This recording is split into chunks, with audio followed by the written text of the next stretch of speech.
Hi friends, welcome back to Mahabharata series episode number 95. ఇప్పుడు వరకు జరిగిన కథ ఏంటంటే, జన్మేజయుడు కర్ణుడికి కవచకుండలాలు ఎలా వచ్చాయి, ఇంద్రుడు కవచకుండలాలను ఎలా అపహరించాడనే కథను వివరిస్తూ కర్ణుడి జన్మ వృత్తాంతాన్ని కూడా వివరించారు. ఎవరికైనా ఇంట్రెస్ట్ ఉంటే మీరు ఆ వీడియోను కూడా చూడొచ్చు. ఆ తర్వాత ఏం జరిగిందో తెలుసుకోవాలనుకుంటే ఈ వీడియోని స్కిప్ చేయకుండా లాస్ట్ వరకు చూడండి. ఒకరోజు బ్రాహ్మణ వేషధారంలో కర్ణుడి వద్దకు వచ్చాడు ఇంద్రుడు. ఆ సమయంలో కర్ణుడు సూర్యోపాసన చేసి బ్రాహ్మణులకు దాన ధర్మాలు చేస్తుంటాడు. అప్పుడు ఇంద్రుడు భిక్షాందేహి అని అరిచాడు. మీకు ఏం కావాలో కోరుకోండి అని అన్నాడు కర్ణుడు. నాకు నీ కవచకుండలాలు కావాలి, అవి ఇమ్ము అని అడిగాడు ఇంద్రుడు. కర్ణుడికి విషయం అర్థమైంది. బ్రాహ్మణోత్తమ, ఎందుకు ఉపయోగపడని ఈ కవచకుండలములు నీకు ఎందుకు?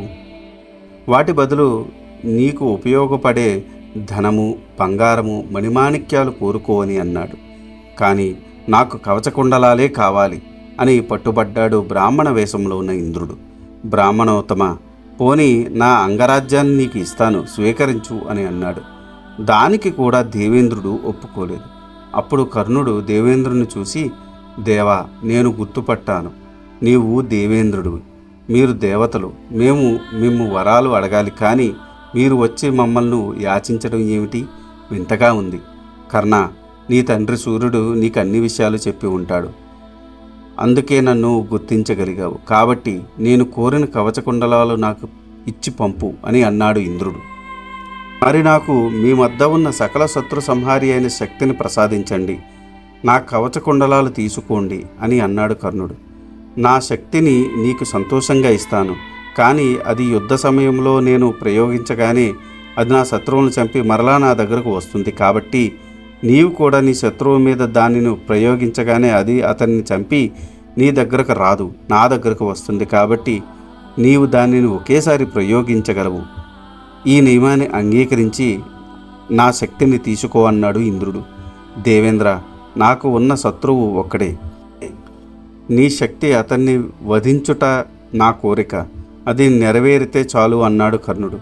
ఇంద్రుడు నవ్వి, కర్ణ, నీ మనోరథము నాకు తెలియను. నీవు అర్జునుని మీద చంపవాలనని కోరుకుంటున్నావు, కానీ కృష్ణుడు అర్జునుని పక్కన ఉన్నంత వరకు నీవు అర్జునుని ఏమీ చేయలేవు అన్నాడు ఇంద్రుడు. అది సరే గాని నా కవచకుండలాలు నా శరీరం నుండి చీల్చి ఇచ్చిన నా శరీరము వికృతమవుతుంది కదా, మరి దీనికి ఏమంటావు అని అడిగాడు కర్ణుడు. నీకు ఆ చింత లేదు, నీ శరీరం నీ తండ్రి సూర్యుని మాదిరి ప్రకాశించగలదు అని వరం ఇచ్చాడు. తర్వాత ఇంద్రుడు తన శక్తిని కర్ణుడికి ఇచ్చి అతని కవచకుండలాలు తీసుకుని దేవలోకం వెళ్ళాడు. ఈ వృత్తాంతం విని పాండవులు ఆనందించారు, కౌరవులు దుఃఖించారు. జన్మేజయ మహారాజా, ఈ విధంగా ఇంద్రుడు మాయోపాయంతో కర్ణుడి కవచకుండలాలు తీసుకున్నాడు అని వైశంపాయనుడు చెప్పాడు. తర్వాత వైశంపాయనుడు జన్మేజయునితో భారత కథను కొనసాగించాడు. కానీ ఈ కథ ద్వారా నాకు ఒక విషయం అర్థమైంది. మన పురాణాల ప్రకారం లేక మన ధర్మాల ప్రకారం మనం ఒకరికి దానం చేసిన తర్వాత వారి నుండి మనం తిరిగి ఏది ఆశించకూడదు. కానీ కర్ణుడు శక్తి అనే అస్త్రాన్ని ఇంద్రుడి చేత మరీ తిరిగి తెచ్చుకున్నాడు.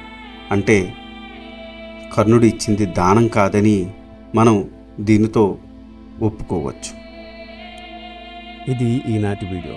ఆ తర్వాత ఏం జరిగిందో తెలుసుకోవాలనుకుంటే మీరు నా నెక్స్ట్ వీడియో కోసం వెయిట్ చేయాల్సిందే. దానికన్నా ముందు నాదొక చిన్న రిక్వెస్ట్. నేను చేసే ఈ మహాభారత సిరీస్ వ్యాస భారతం నుండి కవిత్రయం అంటే నన్నయ్య గారు, తిక్కన గారు, ఎర్రాప్రగడ గారు తెలుగులోకి అనువదించారు. అదే ఈ మహాభారతాన్ని నేను మీకు యథాతథంగా అందించాలనే సదుద్దేశంతో ఈ వీడియోలు చేస్తున్నాను. ఏ జనరేటెడ్ ఇమేజెస్తో వీడియోస్ చేయడం కొంచెం కష్టతరమైన విషయం అయినప్పటికీ మన సనాతన ధర్మంలో ఉన్న మంచిని చెప్పాలనే ఉద్దేశంతో పూర్తి కథని ఈ వీడియోలో రూపంలో అందించడం జరుగుతుంది. అందుకని మీలాంటి వారి సపోర్ట్ నాకెంతో ముఖ్యం. మీరు నన్ను సపోర్ట్ చేయాలనుకుంటే జస్ట్ మీ అభిప్రాయాన్ని కమెంట్ల రూపంలో తెలియచేస్తూ, లైక్ చేస్తూ, 10 మందికి షేర్ చేస్తూ మన ధర్మాన్ని 10 మందికి అందేలా చేయాలని కోరుకుంటున్నాను. ఈ వీడియో కనుక మీకు నచ్చితే do like, share and subscribe. Thanks for watching. జై సనాతన ధర్మం.